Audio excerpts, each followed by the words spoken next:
Si vous avez l'impression que le monde devient de plus en plus triste et effrayant, sachez que ce n'est pas juste une impression.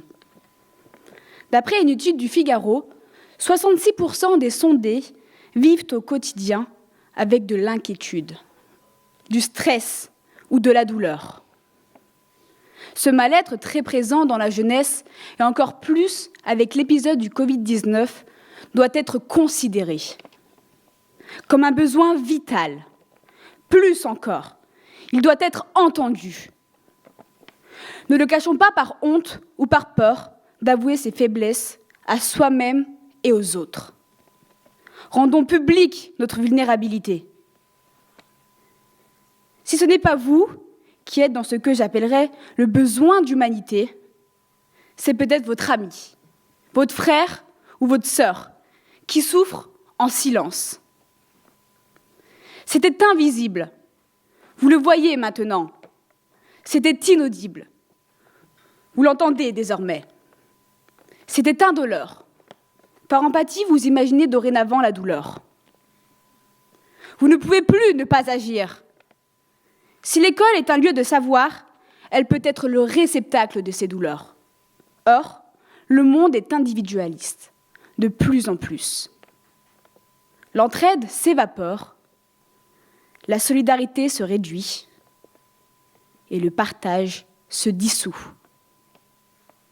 Le risque de repli sur soi est encore plus fort avec la Covid.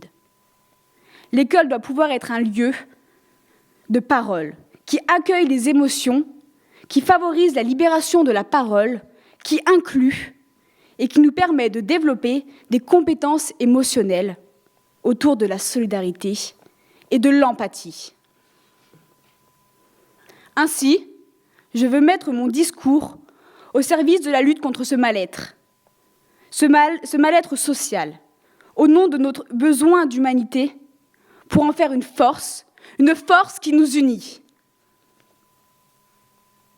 Le grand magicien de la langue française, Baudelaire, a posé un mot sur cette souffrance, le spleen, qu'il caractérise comme un isolement sans fin, une peur, une impossibilité de trouver un amusement quelconque.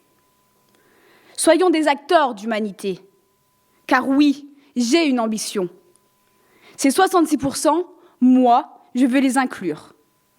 Publius Syrus a dit « Donner aux gens, c'est aussi partager avec eux le bienfait ». Cette maxime m'inspire et elle guide mon action.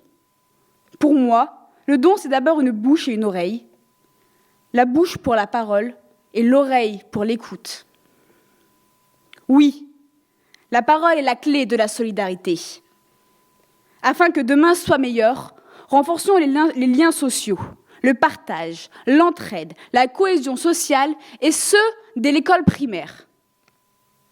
Aidons ceux dans le besoin pour que demain nous le rendent.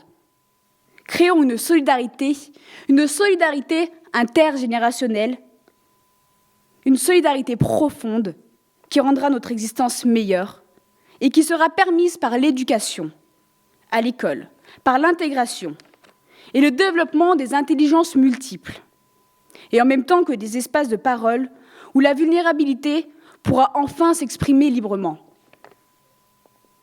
Notre perpétuelle évolution est due à cette solidarité, comme l'affirment Mauss et Darwin.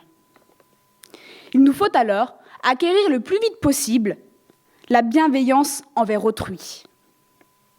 Nous devons retrouver cette unité pour réduire toutes les fractures individuelles, sociales, psychologiques.